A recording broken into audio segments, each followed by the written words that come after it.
You ever sit on your back porch, sipping coffee, and watch a multi-million-dollar neighborhood sink into a swamp?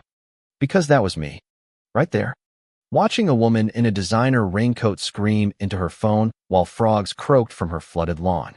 It all started with a creek, a skinny little one that curved through my backyard like nature's lazy signature.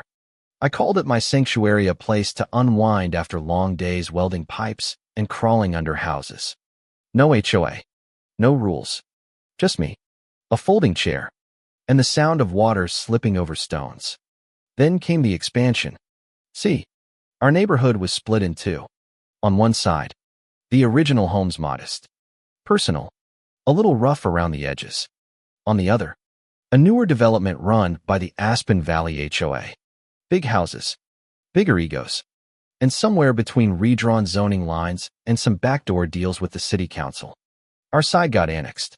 Enter the HOA president, Cheryl Danner, clipboard in hand, voice like a tax audit. She claimed my creek was an unauthorized water feature and a danger to children and local wildlife. I laughed, politely, until she started sending violation notices. Then came the threats, $100 a day unless I filled it in. I pushed back. I quoted county drainage codes, sent surveys, even showed the creek's historical maps. Cheryl didn't care. Her clique had plans. They wanted to turn the creek into a concrete channel to beautify the drainage corridor. It wasn't about safety. It was about control. One morning, I woke up to the rumble of machinery.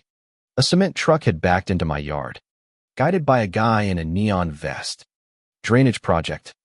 HOA approved. He shouted. Then he flipped the chute, and wet concrete poured into my creek like poison. I slipped trying to stop them, landed hard. By the time I got back up, my sanctuary was gone, drowned in gray sludge. Cheryl watched from across the street, smiling like she'd won something. But I wasn't done. I documented everything. Photos, drone footage, soil samples. I even found the old easement papers my grandfather left me. Turns out, the creek was protected, legally. Then the rains came. At first, it was just puddles, but with no creek to carry runoff. The water backed up fast. Lawns turned to mush. Basements flooded. One guy's retaining wall cracked clean down the middle. Cheryl? She blamed the homeowners. The HOA doubled down, more fines, more inspections. They even accused me of sabotaging drainage on purpose. I stayed quiet, collected data, played dumb.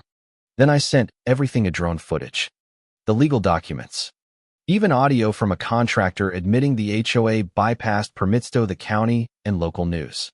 And waited. Didn't take long. Inspectors showed up. So did reporters. Turns out, you can't just fill a natural drainage route with concrete and call it a day.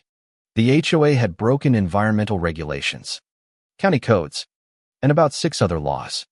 Within weeks, red tags started appearing on front doors. Unsafe structures. Foundation instability. Cheryl's dream neighborhood? Condemned. Families fled. Lawsuits piled up. Insurance claims got denied for negligence. Cheryl tried to shift the blame, accused the city, the county, even me. But the evidence was airtight. Her power evaporated faster than the floodwaters. The HOA collapsed. The last board meeting ended with a vote to dissolve. Cheryl? Last I heard, she was living in a camper out by the old dog park, still ranting about a smear campaign. But that wasn't the end. With the HOA gone, we applied for a restoration grant. Volunteers helped pull up the concrete, replant native grasses, and let the creek flow again. It felt like breathing after holding your breath for years. Now, I sit by that creek again. Water dancing over rocks. Dragonflies zipping by. A handmade wooden sign stands at the bend. It reads, "Nature always wins." Not bitterness. Not revenge. Just truth. So tell me, have you ever dealt with an HOA that forgot who really owns the land? Drop your story in the comments. Let's talk about it.